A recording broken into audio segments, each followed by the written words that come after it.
Bangladesh cricket board को ICC से एक बड़ा झटका लग गया दोस्तों, क्योंकि आपको याद होगा मुस्तफिजुर रहमान को केकेआर से निकालने के बाद बांग्लादेश ने टी20 वर्ल्ड कप इंडिया में आकर के खेलने से मना कर दिया। साथ ही साथ उन्होंने एक काम और कर दिया कि उन्होंने आईपीएल का प्रसारण अपने यहाँ बंद कर दिया, यानी कि आईपीएल बांग्लादेश में नहीं दिखाया जाएगा।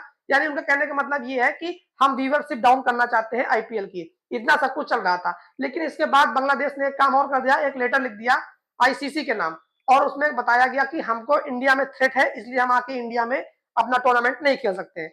लेकिन उसका भी जवाब आईसीसी की तरफ से भी आ गया, क्योंकि दोस्तों आईसीसी एक क्लियर मैसेज दिया है, दो टूक मैसेज दिया है बांग्लादेश क्रिकेट बोर्ड को। उन्होंने ये कहा है या तो आप इंडिया में आकर के टूर्नामेंट खेलें, या फिर अगर आप नहीं आते हैं तो आपके पॉइंट माइनस किए जाएंगे, आप अपना पॉइंट लूज करेंगे। तो दोस्तों ये दो टूक कह दिया गया है बांग्लादेश क्रिकेट बोर्ड को। अब दोस्तों हुआ ये क्यों?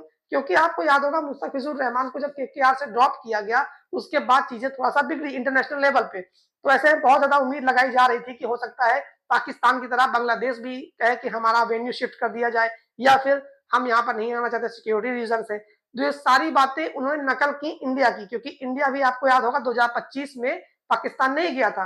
पाकिस्तान ने जो मैच को होस्ट किया था, दुबई में इंडिया के सारे मैच कराए गए थे। वैसा ही बांग्लादेश सोच रहा था कि हमारा भी वेन्यू जो है एक न्यूट्रल वेन्यू पर हो जाए, हो सकता है दुबई या फिर कहीं और चाहते रहे होंगे कि हमारा मैच यहाँ पे कराया जाए। लेकिन दोस्तों आपको बता दूं कि जो बांग्लादेश क्रिकेट बोर्ड है वो आईसीसी से उसको सिर्फ 5% का रेवेन्यू आता है। ऐसे में बीसीसीआई एक बड़ा बोर्ड है, बीसीसीआई बहुत ज्यादा रेवेन्यू जनरेट करता है और शेयर भी करता है। ऐसे में इसलिए उनकी सुनवाई भी उतनी ही 5% के हिसाब से ही हुई है दोस्तों। इसलिए अब आईसीसी उनके दबाव में नहीं आएगा, क्योंकि आईसीसी ने डायरेक्ट उनको ये कह दिया कि आपको मर्जी तो आप आइए यहाँ पर खेलिए, और अगर आप नहीं आना चाहते तो आपके पॉइंट लूज करेंगे। और अगर दोस्तों ऐसा बांग्लादेश ने किया भी तो आईसीसी अलग अलग प्रकार के उनके पास सेंक्शंस लगा सकता है, उनके ऊपर कई सारे प्रतिबंध भी लग सकते हैं, क्योंकि आईसीसी एक इंटरनेशनल जो संस्था है वही सारी वर्ल्ड क्रिकेट को मैनेज करती है। तो ऐसे में सारे अधिकार आईसीसी के पास है, और आईसीसी को सबसे ज्यादा रेवेन्यू बीसीसीआई से देता है।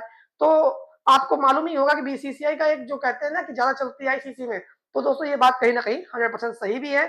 क्योंकि बांग्लादेश ये सोच रहा था कि जैसे बीसीसीआई करता है अपने मन मर्जी सारी चीजें होती हैं, वैसा ही कहीं ना कहीं हम कर ले जाएंगे, आईसीसी को दबाव में ले सकते हैं, लेकिन ऐसा हुआ नहीं। फिलहाल चीजें उन्हीं के ऊपर उल्टा पड़ गई हैं। अब देखने वाली बात होगी कि बांग्लादेश इंडिया में आकर खेलता है कि नहीं खेलता है, क्योंकि बांग्लादेश के मैच कोलकाता और मुंबई में होने वाले हैं।